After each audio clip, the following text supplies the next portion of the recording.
O Salmo 131, meus irmãos. Salmo 131. Então, o tema da mensagem é a significância. Eu estou pegando a significância. A quinta-feira passada foi a significância da oração e do jejum. E hoje veio a significância dessa quietude em Deus, né? De aquietar a alma em Deus. E vamos ler esse salmo, que é o salmo que vai servir como base, né, para a mensagem bíblica dessa noite. Eu lerei em duas versões, tá certo? Eu lerei na versão que eu tenho aqui, que é a corrigida, na Bíblia, e lerei depois a nova, a NVT, né? É uma outra versão um pouco mais atualizada. Diz assim: Senhor, o meu coração não se elevou, nem os meus olhos se levantaram. Não me exercito em grandes matérias, nem em coisas muito elevadas para mim. Certamente que me tenho portado e sossegado como uma criança desmamada de sua mãe. A minha alma está como uma criança desmamada. Espere, Israel, no Senhor, desde agora e para sempre. Amém. Aí a NVT diz: Senhor, meu coração não é orgulhoso e meus olhos não são arrogantes. Não me envolvo com questões grandiosas ou maravilhosas demais para minha compreensão. Pelo contrário, acalmei e aquietei a alma, como criança desmamada que não chora mais pelo leite da mãe. Sim, minha alma dentro de mim é como uma criança desmamada. Ó Israel, ponha a sua esperança no Senhor agora e para sempre. Amém, meus irmãos. Aqui será projetado os tópicos, irmãos vão acompanhando. A Bíblia diz muito, certo, sobre ser e estar quieto. A Bíblia fala muito sobre isso. A palavra de Deus, embora o termo quietude, aquietai-vos, existe numa menor quantidade, mas nós temos esse entendimento com outros termos. Então na Bíblia nós temos textos e termos nos levando ao entendimento de aquietarmos o nosso coração, de aquietarmos a nossa alma. Os dias que nós vivemos hoje são dias que a quietude ela não está tão presente assim não. E nunca teve desde que o homem está presente aqui. Tá certo? Os dias que nós vivemos, eles não nos convidam a uma quietude. São dias agitados, são dias corridos. Então, a era de hoje, ela não é uma era que nos convida à quietude. É uma era que nos convida à agitação. Hoje há muitos ruídos. É porque nós estamos aqui. Mas a quantidade de ruídos que existe hoje em determinadas partes do mundo e das nossas casas, né, são grandes. Ruídos, eu não digo sonoramente, mas ruídos no coração, na alma. E parece que nós não sabemos muito sobre quietude. Tá certo? Quietude é uma coisa que a gente tem que ainda uma caminhada um pouco maior, porque se eu estou aqui com os irmãos nessa noite, eu não estou sozinho nessa caminhada de que ficar quieto, estar quieto, com a calma quieta, é desafio para nós. Até porque a gente às vezes confunde também quietude com ficar calado, não é? Ficar mudo, mutismo, não é isso. A quietude da alma, nós vamos ver que ela é algo muito mais profundo no entendimento bíblico. E o salmo que nós lemos, o Salmo 131, ele tem vários títulos, vamos dizer assim. Ele era uma canção dos judeus, um cântico de romagem. Romagem era uma romaria, né? Não é só apenas os católicos que usavam esse termo, não. No tempo, dos judeus, eles faziam procissões até o templo, né? Então era um cântico de romagem que se cantava ao se chegar no templo. As pessoas iam se encontrando em casa e ali iam cantando e chegavam no templo cantando esse salmo aqui, 131.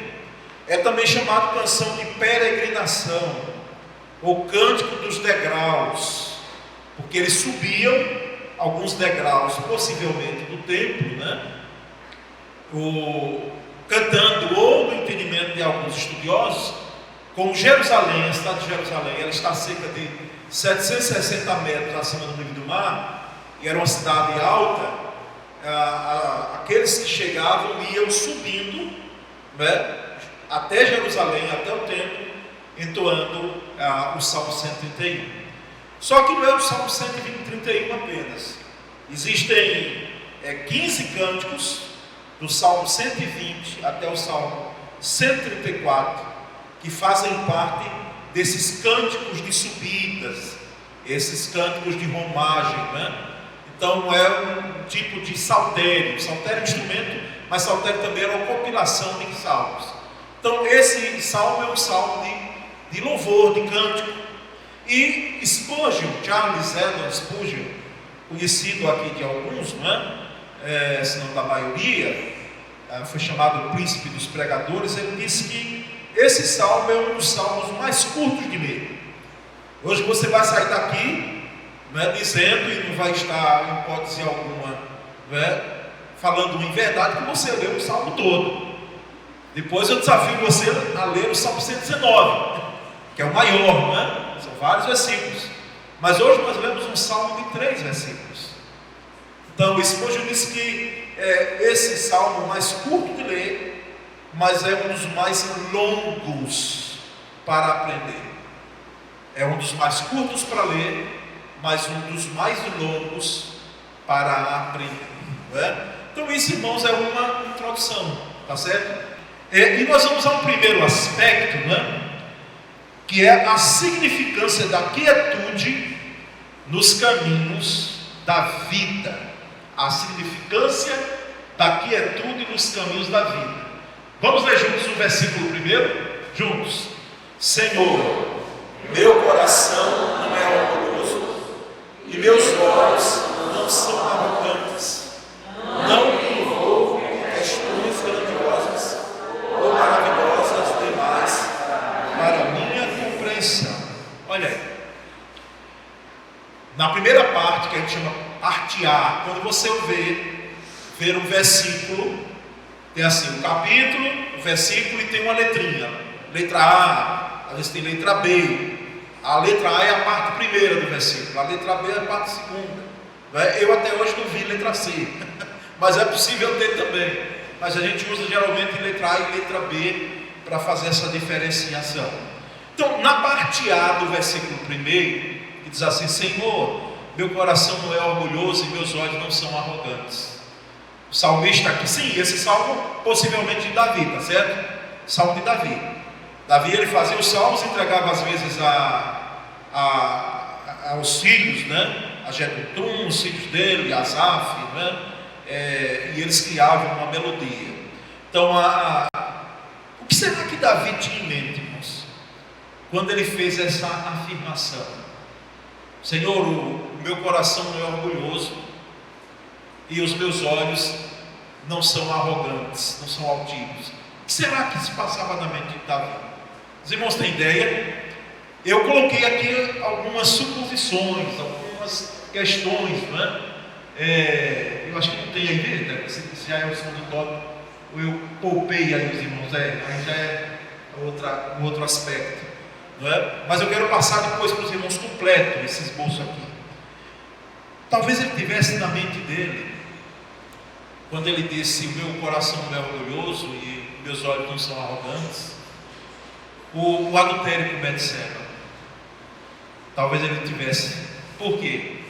Porque ele foi arrogante, ele foi orgulhoso quando ele olhou para aquela mulher que não devia estar se banhando, porque até hoje Os estudiosos dizem o seguinte: ela se banhava, embora me parece que na novela passou que Davi via a Betseba tomando banho na casa dela, mas a ideia do texto não é essa. A ideia do texto é que era num daqueles locais mais públicos que tinham Israel, não é? Onde se tinha água, ou aquedutos, e aquela mulher, ela estava tomando banho de roupa, tá certo? Há quem conte essa possibilidade, embora o texto não feche. E aí ele disse: traga aquela mulher, porque não era estranha a Betseba para Davi. Era a esposa de Urias, um heteu, um homem que não era judeu, que era valente dele. Era um homem que dava vida pela vida do rei. Então ele foi arrogante na medida que ele mandou trazer, ele coabitou com ela. É claro que ela poderia ter feito um desespero muito grande, né? Correndo, meu rei, de jeito nenhum. Ela podia sair correndo, ela podia dar um show lá. E parece que ela foi como se chama hoje de consenso, porque não há nas escrituras nada que diga que Betseba discordou, né? Mas o erro foi de Davi. Eu diria, o erro foi de ambos, e de Davi maior ainda. Porque nesse tempo, lamentavelmente, o rei poderia ter mais de uma mulher, que já era uma tragédia. Porque Deus colocou um homem apenas na vida de uma mulher, e uma mulher, uma esposa, na vida de um homem. Quando tem mais de uma, só dá confusão. Como foi no caso de Abraão, né? O concubinado só deu confusão. Então, Davi foi arrogante. Quem sabe se ele estava lembrando, né? Quando Natã, o profeta, chegou, contou aquela história daquele sujeito que tinha apenas uma ovelhinha, uma cabritinha, e outro que tinha muitas, milhares. E aquele que tinha milhares usurpou a única que o outro tinha. E aí Davi disse: quem é esse homem para ele ser morto? Porque ele deve ser morto. E ele estava dando a auto-sentença, nós sabemos disso. Então quem sabe, irmãos, se ele não estava lembrando e dizendo: meu coração, Senhor, não é orgulhoso. A outra versão diz assim: o meu coração não é mais orgulhoso. Não é mais orgulhoso. A nova tradução da linguagem de hoje diz: o meu coração não é mais orgulhoso. Mas quem sabe ele estava pensando também o censo de Israel. Não era permitido aos reis de Israel contarem os soldados. E Deus deixou claro, disse: olha, se contar, vai ter punição. Porque a ideia era que, contando o exército, podia ser, Pedro, que na vitória o rei se ufanasse, né? E dissesse: puxa, fomos vitoriosos com muito mais homens, ou vamos vencer pela quantidade. E ainda Joabe, comandante do exército de Davi, disse: meu rei, que era primo de Davi, não é? Meu rei, não faça isso. E quem disse que Davi escutou nada? Ele disse: vai contar. E contou, e foi uma tragédia em Israel, não é? E fez Davi sofrer, porque não foi Davi que morreu, mas muitos morreram em Israel por causa do erro de Davi. Quem sabe ele estava pensando no censo de Israel que ele não deveria ter feito, um coração orgulhoso dele, com o olhar arrogante dele, disse: não vai fazer porque eu quero que faça. Já viu gente assim? É muito propício à liderança, viu? É muito propício a quem está na liderança. Quem está na liderança, às vezes, até de uma casa, de uma empresa, de uma igreja, vai fazer porque eu quero, não é? Quem sabe ele estava lembrando, e eu já estou trazendo esse último agora também, aspecto, quando afrontado com palavras e pedradas por Simei, na saída de Jerusalém, lembram? Ele corrido de Absalão, rei Davi. Absalão veio com uma fúria para matar o pai e tomar o reino de Israel. Davi sai às pressas com 600 soldados e alguns sacerdotes, e chega Simei dizendo: está vendo o seu homem sanguinário? O que é que está lhe acontecendo? Seu próprio filho agora vai lhe matar, porque você matou a família de Saul. Ele era da linhagem de Saul, Simei. E ele não apenas lançava palavras amaldiçoadoras, mas ele também dava pedradas. E o texto diz, e você vai ler isso lá em Samuel, o rei ia no meio, os valentes de Davi, os soldados ali ao redor do rei, e levando pedradas. Foi quando um deles disse: por que que nós não tiramos a vida logo desse amaldiçoado aqui, esse amaldiçoador?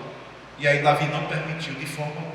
Quem sabe ele estava lembrando das pedradas e das palavras que Simei estava falando. Você foi arrogante, você tomou o reino de Saul, e nós sabemos que a história não foi bem assim, não é? Meus irmãos, coração orgulhoso e olhar arrogante são posturas pecaminosas. Gente com coração orgulhoso e com o olhar altivo, arrogante. Tem gente que olha para a gente, não é? E às vezes a gente entra no lugar e, como eu naturalmente noto, sou observador da postura, a não ser que eu esteja na frente. Que eu estou aqui na frente, os irmãos já viram algumas coisas que eu estou fazendo aqui. O levantar de mão, não é? Como é que estou, a camisa, não é? De alguém disse assim: pastor, quem passa a camisa? Quem passa sou eu. Às vezes só me ajuda, né? Mas pelo menos a camisa eu passo. Tá certo? Quando eu estou com muita pressa, é que ela passa. Então eu disse: mas estava passado? E não, ao contrário, estava bem passado. Então pronto, e valeu. Porque a gente está bem, está sendo observado. E vai ser gravado aqui, vai ser colocado na rede mundial de computadores. Mas, irmãos, tem gente que olha a gente assim, de baixo para cima, né? E às vezes ela, no olhar, ela já deixa uma crítica pronta. Às vezes da forma de vestir, que ela não concorda, forma de ser, o cabelo, né? A forma da gente poder. Às vezes tem gente que tem essa conduta, que pode ser um costume dela, mas pode ser algo muito pior. Pode ser uma conduta dela, né? Isso é pecado quando é feito no intuito de dizer: puxa, como ela está horrível, deveria ser igual a mim. Porque o orgulhoso, ele coloca-se como o exemplo de todos. Na igreja existem alguns, né? Que a função deles, ou delas, é fazer com que todos pensem igual a ele ou a ela. E quem pensar diferente, ai de quem pensar diferente, vai estar em pecado, né? Então, coração orgulhoso, olhar altivo, são condutas de gente pecaminosa, de ímpio. Não é coisa de crente, não. E Davi aqui, irmãos, faz mais do que uma afirmação. Porque ele faz uma afirmação, mas ele faz mais do que uma afirmação. Ele faz aqui uma confissão ao Senhor. Meu coração, ó Senhor, não é orgulhoso, e o meu olhar não é arrogante, o meu olhar não é altivo. Então, irmãos, a significância da quietude, os caminhos da vida, por quê? Porque nós vamos notar que aqui Davi confessa, de fato, que ele tem procurado mudar, que ele mudou. E nós vamos perceber, quando ele diz na parte B agora, no versículo 1, não me envolvo com questões grandiosas ou maravilhosas demais para a minha compreensão. O que será que Davi, olha, mesma pergunta, o que será que Davi tinha em mente quando ele falou isso? Não me envolvo em matérias, a corrigida aqui que eu li, diz, não envolvo em matérias, em questões que são muito profundas, grandiosas, maravilhosas demais para a minha compreensão. Talvez o universo. Lá no Salmo 8 ele pode discorrer ali, e em outros salmos, né? Os céus manifestam a glória de Deus, o firmamento anunciam as obras de suas mãos. E a gente fica pensando, até essa semana, ontem mesmo, conversando com alguém, e alguém pensando o que é que vai ser. Porque assim, a Terra é apenas um planetinha no universo, um dos menores dos planetas. E não se sabe hoje se existe vida em outro. Mas hoje é um espaço, todo ele no universo, que nós não sabemos. Astros para um lado, para outro, não se chocam. Coisas maravilhosas demais para o salmista. A divindade, algo muito maravilhoso. Por isso que os títulos, pastor Flávio e pastor Martins, e Felipe, que formou em teologia, Pedro, né? Todos nós que estudamos a teologia bíblica, precisamos repensar bem, com cuidado. Existem alguns títulos que eles não trazem necessariamente aquilo que condiz das nossas limitações. Por exemplo, o doutor em divindade, né? É claro que a academia reconhece, mas, irmãos, alguém sendo doutor em divindade, né? É um negócio muito implicante assim. E nós sabemos que de Deus, nós sabemos, irmãos, o que Jesus revelou e o que a Escritura revela, né? Então, quem sabe se Davi não tinha esse medo, essas coisas maravilhosas demais para ele. A santidade, as implicações de santidade, sim, algo maravilhoso demais para a gente. Por quê? Porque é um Deus santo, né? E que exige santidade, não perfeição, mas que deixa claro que para subir ao monte de Sião, né, tem que ser de mãos limpas e de coração puro, e na nova aliança através de Cristo Jesus. O ser humano, como compreender esse ser humano com as suas implicações, né? A sua formação, a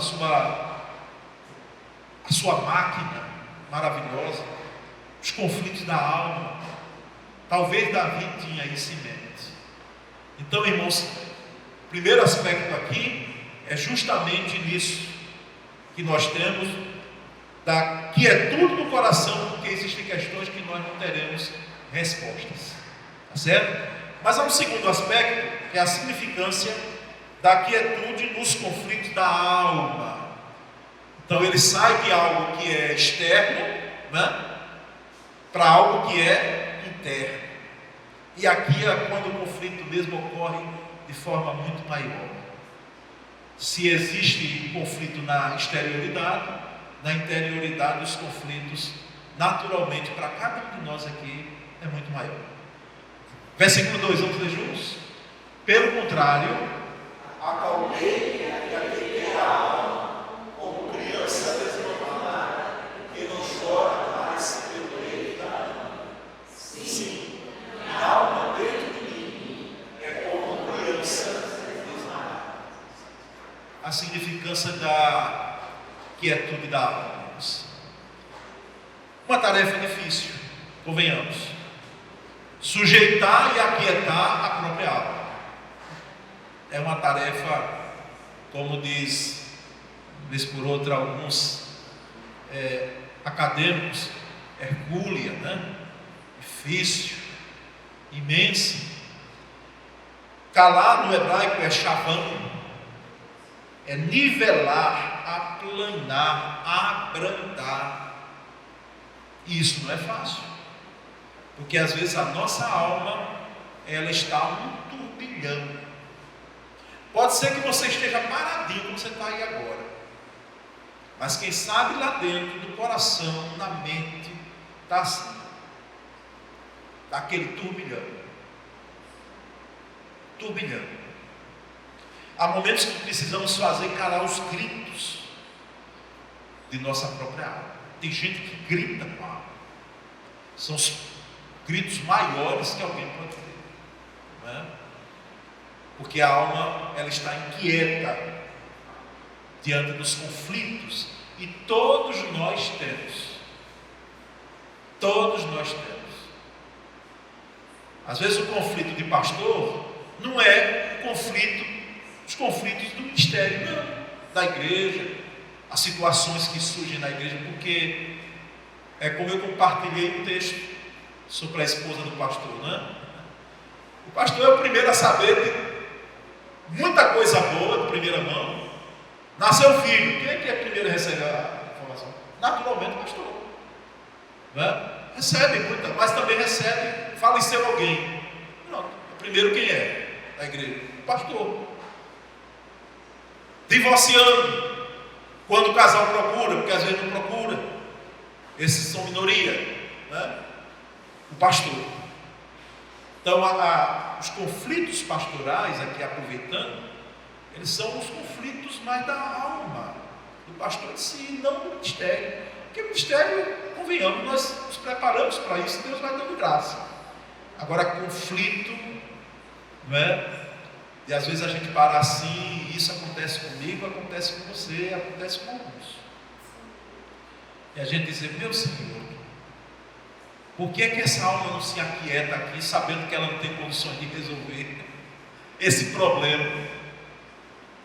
Porque às vezes a gente sofre com os outros. Olha, um filho numa crise, vamos supor, conjugal, um desemprego, uma doença, em fase terminal. Meus irmãos, a gente até pudesse ser resolvido. Mas quando a gente lida com isso, a alma entra em conflito. A gente perde o sono, as noites ficam turbulentas e a gente fica doente ou doente. Então, há momentos que nós precisamos fazer calar. Foi o que o salmista diz: eu quero calar, quietar a minha alma, como criança desmamada que chora não mais pelo leite da mãe. E aqui ele usa uma figura familiar, Davi. Ele traz uma figura familiar. A da mãe amamentando o filho, e esse filho agora, ele já está sendo desmamado. O hebreu, o judeu, ele desmamava com 3, 4 anos, alguns até com 6, é um exagero, né, para os tempos de hoje, mas alguns até com 6. Eu não sei se tem gente aqui que conhece alguém que desmamou com 3 anos, 4 anos, aqui, né? Com 4 anos, pronto, que lá de casa, com 2 anos, a mãe já começava, né, os procedimentos de desmame, e é uma coisa dolorosa, irmãos, né? Porque é preciso fazer, mas as próprias mães veem aquilo ali, as que amamentaram sabem melhor do que a gente que é homem, que fica olhando assim, sabe, fazendo negócio, coisa de Deus, irmãos. Como é que pode? A própria mulher, o próprio corpo da mulher gerar um alimento para o bebê, não é? Algo assim fenomenal, algo surpreendente, coisas maravilhosas demais para nós, como disse Davi, não é?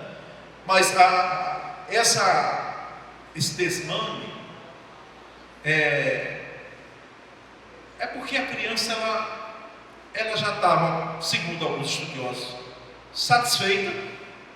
Já viu um bebê que chora para mamar e depois que ele mama, qual é a situação dele? Dormir, descansar.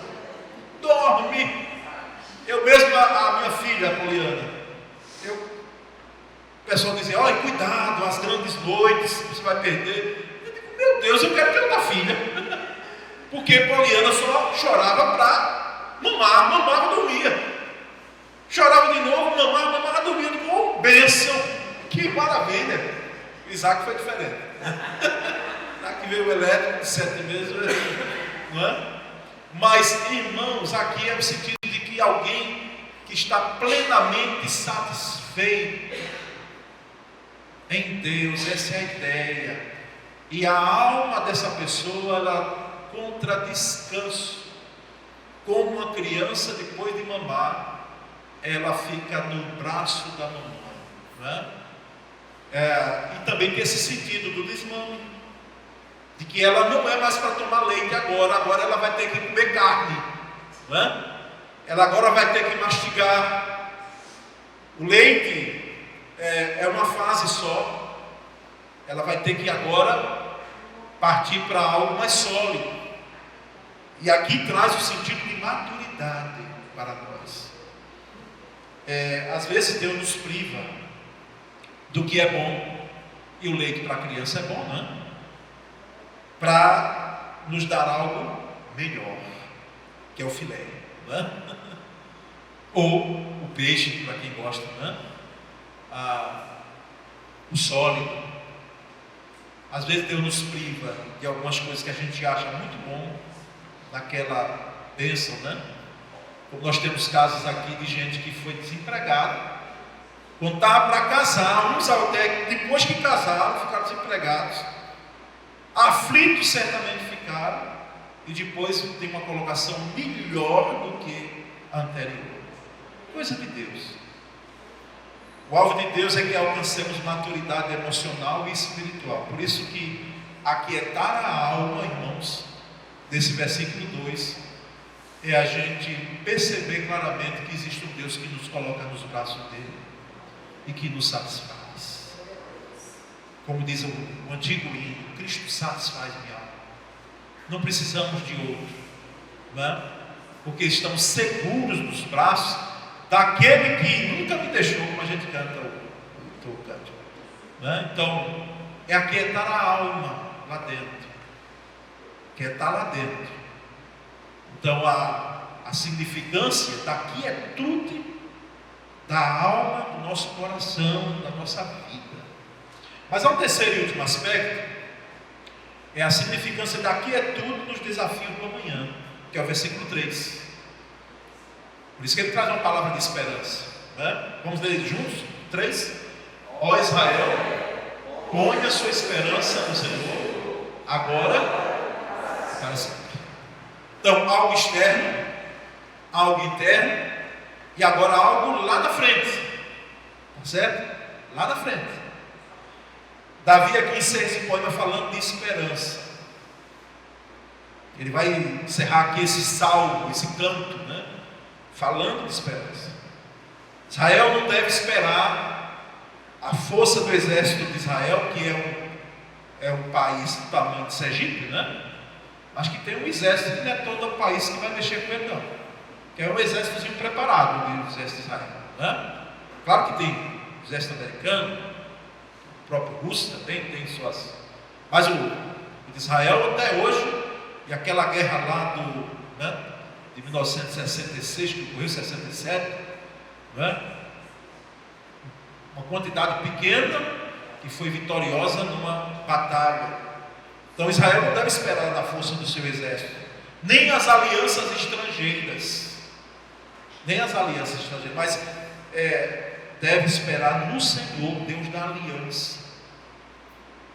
Aqui o salmista está partindo de uma experiência pessoal para dizer ao próprio povo dele: olha, ó Israel, minha nação, espere no Senhor, tenha esperança no Senhor, e não nos recursos que nós temos, não na força bélica que nós temos. Nós temos países hoje, irmãos, com uma condição de políticas sociais e públicas muito pequena, mas como investem em armamento. Eu quero até me privar de citar aqui, né? Mas países que têm uma condição social de miserabilidade, mas como investem em armamento. Por quê? Porque, é claro, existe a defesa do território. Isso é uma outra questão. Mas o outro lado é que a pessoa vê naqueles recursos que tem a sua esperança, né? O seu suporte, o seu refúgio, né? E nós percebemos então que o salmista aqui, já estou no final, em quem esperar? A palavra dele foi clara: ponha sua esperança no Senhor. Ponha sua esperança no Senhor. Devemos pôr nossa esperança no Senhor, pois Ele mesmo é a nossa esperança. Não foi assim que o apóstolo Paulo disse? Jesus Cristo, esperança nossa. O nosso Deus é a nossa própria esperança. Quando esperar? Agora e até amanhã. Amém? Sempre, né? Agora e para sempre. Em outras versões tem desde agora e para sempre. Quando esperar? Sempre no Senhor. Não estou dizendo que isso aí é fácil. hipótese alguma. Esperar é uma atitude que exige de nós muita dependência de Deus, senão a gente não fica esperando nada não. E esperar também não é a atitude de você cruzar as pernas e ficar numa poltrona dizendo, vou ver o que é que Deus vai fazer aí, porque só Ele pode fazer. Não, não é isso não. Esperar é nós termos a consciência clara de que existem situações que nós não temos o que fazer, senão confiar. Confiar. Essa esperança aqui, irmãos, é uma esperança jubilosa, tá certo? E não uma esperança passiva. É uma esperança de júbilo, de alegria. A ideia aqui, preste bem atenção a isso, é de alguém que espera, mas é alguém que se alegra. Porque tem gente que espera numa agonia terrível, numa impaciência muito grande. Mas essa esperança aqui é uma esperança jubilosa. Não é de alguém que fica passivamente, não, ela fica de alegria. A ideia que eu tenho, quando eu estava lendo esse texto aqui, e colocando esses pontos, é de alguém que já está esfregando as mãos. Aquela atitude que se tem, que diz, opa, está vindo ali, já está chegando, já está chegando. É uma espera jubilosa. Tempo atrás, aí há pouco tempo, conversando com alguém que disse que quando as filhas eram pequenas, tinha uma delas que ela já parece que aquele tino que filho quando é pequeno tem, que o pai ia chegar naquela hora do trabalho e ela já ficava olhando para o trinco, e quando o trinco fazia assim, ela já corria para abraçar o pai, né? É claro que depois eles crescem e vão abraçar elas crescem e vão abraçar o outro. Bom seria que abraçasse só a gente mesmo. Quando abraça assim, é uma esperança jubilosa. Jubilosa. Foi um dia desse que eu contei, um tempo desse aí, pregando sobre fé, né? Confiança e tal, aquela ideia de a fé é o firme fundamento, porque a esperança é irmã gêmea, não univitelina, mas irmã gêmea, de mãos dadas com a fé. Esperança e fé andam juntos. Né? Por isso que o apóstolo Paulo diz, olha, agora depois permanece a fé, a esperança, o amor. Esse maior é o amor de Deus. E contei de um colega de um tempo de internato seminário, lá no século passado, quando eu estudei fora, que ele se enamorou com uma moça bonita, não uma moça de outra nacionalidade, cabelo comprido, aquela corpo assim bem fininho, e bem bonita assim, né? Era fruto de comentários no internato, você sabe que, né? E a gente dizia, rapaz, isso é muito feio, ela não vai querer você, isso é muito feio, se aquieta. E ele botou no coração, ele orava por ela na sala de oração. Um dia, a gente, para ouvir o que ele falava, ficou mais perto dele assim, na sala de oração, e ele pedindo, clamando a Deus. E foi surpresa para nós. Ele chegava um dia no seminário e dizia, olha, já estou namorando. Porque ele vivia como se já estivesse, já chamava a tela de namorada, sem ser, né? Não casaram, porque hoje eu sei onde está um e outro, não casaram, mas namorou, ela namorou, né? Aí a gente brincava, rapaz, foi lá, minha sua, né? Foi conversa, né? Mas ela teve pena, aquela coisa meio brincadeira, né? Muita conversa. Eu penso em esperança jubilosa muito mais do que isso. É alguém que está esperando já, esfregando as mãos e já dizendo, vai vir, está chegando aí, está chegando. É uma esperança em Deus e não primeiramente nas bênçãos de Deus, né? Eu lembro de uma canção do Nani Azevedo que diz, eu não correrei atrás de bênçãos, sei que elas vão me alcançar. Tem crente correndo atrás de bênçãos. É como alguns, olha, e é triste quando o pastor corre atrás de político. O político, se quiser, ele venha conversar, eu recebo aqui, eu recebo na dele. Aí recebi aqui, não alardeio isso, porque naturalmente não faz parte da agenda pastoral da igreja. Às vezes por outra, aí vou quando posso, né? Para um encontro que seja, que tenha um vínculo, né, com a igreja, um segmento eclesiástico. Mas é triste quando eu vejo gente assim correndo atrás de bênçãos, correndo atrás de favores, mesmo que esses favores sejam de Deus. Na ideia, né? Por quê? Porque essa esperança aqui é uma esperança em Deus e não nas bênçãos de Deus. As bênçãos de Deus são boas e elas chegam a seu tempo. Mas a nossa esperança, o foco da nossa esperança é Deus e não aquilo que Ele dá. É o doador e não as dádivas, né? Terceiro e último, uma esperança eterna, aquietar a nossa alma, porque existe uma esperança eterna e não momentânea. A nossa esperança é eterna, por isso que o salmista disse: olha, desde agora e para sempre. A nossa esperança não é momentânea, de hoje, né? Apenas, ou até amanhã, ou até o ano que vem, ou até dezembro, não. Ou até quando tudo vai bem, não. É desde agora e para sempre. Então, irmãos, aquietemos nós, a nossa alma, né? E esse é o grande desafio para nós, nesse tempo, descansarmos em Deus a nossa alma. Porque eu imagino que tem alma de crente que está muito aflita, muito agitada, né? Eu quero dizer aos irmãos que antes de eu pregar aqui, eu preguei para mim, porque essa pregação me atinge cheio, ela vem para mim, primeiramente. Aquieta a alma, faça com que você se satisfaça em Deus, e como criança desmamada, você aprenda a ser maduro, saia do leite, não é? Deus tem coisa melhor.